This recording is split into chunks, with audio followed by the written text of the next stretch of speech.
Complications ഉണ്ട്, പക്ഷെ ഇപ്പൊ പേടിക്കാനൊന്നുമില്ല. ലൈഫ് ത്രെറ്റനിങ് സ്റ്റേജ് കഴിഞ്ഞു. ഹൈപ്പോതെർമിയ അടിച്ചു തുടങ്ങിയപ്പോഴേ പുറത്തേക്ക് എടുക്കാൻ പറ്റിയത് ഭാഗ്യമായി. കുറച്ചുകൂടെ ബെറ്റർ ആവട്ടെ, നമുക്ക് ഫിസിയോ തുടങ്ങാം. സ്കാൻ വന്നിട്ടുണ്ട്. ഞാൻ വന്നോളാം. എ സിയിലൊരു ടെമ്പറേച്ചർ 70 ഡിഗ്രിയിൽ തന്നെ ഒരു മനുഷ്യന് ഒരു പരിധി കഴിഞ്ഞാൽ നിൽക്കാൻ ബുദ്ധിമുട്ടാണ്. അപ്പോഴാണ് നിങ്ങളുടെ മോള് -18 5 years അതിൻ്റെ ഉള്ളിൽ എങ്ങനെ സർവൈവ് ചെയ്ത് എനിക്കറിയില്ല. I must say she's A strong girl. പേടിക്കണ്ട, ധൈര്യമായിട്ടിരിക്കും.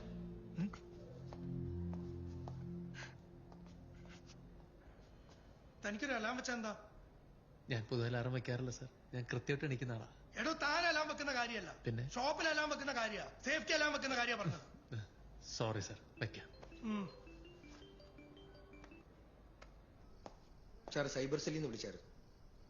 ടവർ ലൊക്കേഷൻ കിട്ടിയിട്ടുണ്ട്. നന്നായി. എടാ അലവലാതി, നിന്നോട് ഞാൻ പല പ്രാവശ്യം പറഞ്ഞിട്ട് ഇമാതിരി നാറിയ പരിപാടി ചെയ്യരുതെന്ന്. നീ അവിടെ നിൽക്ക്, നീ എവിടെ പോകരുത്. ഞാൻ വന്ന് സർ ഹോസ്പിറ്റലാണ്. വെക്കണേ പോണു.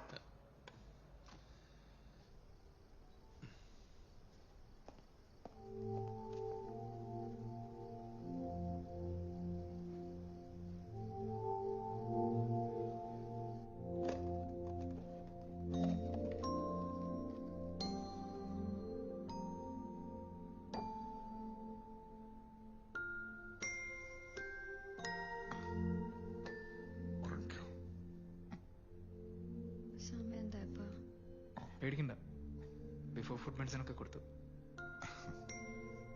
ഇതെന്താ? ഇത് ഈ വണ്ടി വന്നു തട്ടിയിട്ട് പോയതിന്റെ. അതല്ല, ചെന്നൈക്ക് പോയില്ലേ?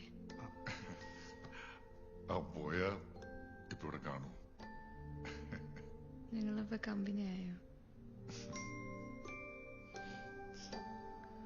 കൂട്ടത്തിൽ കൂട്ടാൻ കൊള്ളാവുന്ന ആളാണിപ്പ. അഡ്ജസ്റ്റ് ചെയ്യാന്നേ.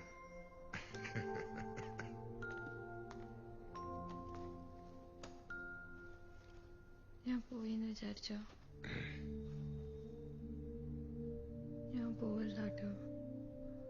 എനിക്ക് നിങ്ങളെല്ലാരും വേണം. പക്ഷേ ഇവിടെ ജോലി ചെയ്ത നഴ്സുമാർക്ക് ശമ്പളം വളരെ കുറവാണെന്നാ കേട്ടത്. തട്ടിമുട്ടിയൊക്കെ അങ്ങ് പോവാൻ സാർ. അടുപ്പുള്ളവരൊക്കെ അടുത്ത് വേണമെന്നല്ലേ നമ്മുടെയൊക്കെ ആഗ്രഹം. അപ്പോ അങ്ങനെ അങ്ങോട്ട് ചെയ്യല്ലേ?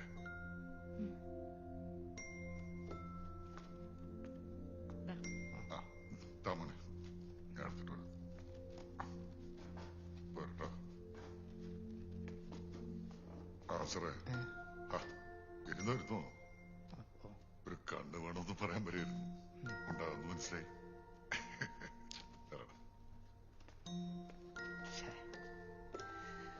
അവനിങ്ങ ഇറങ്ങട്ടെ. ഇക്ക വന്നിട്ട് പോകാം. നീ ഇവിടെ നിൽക്കും.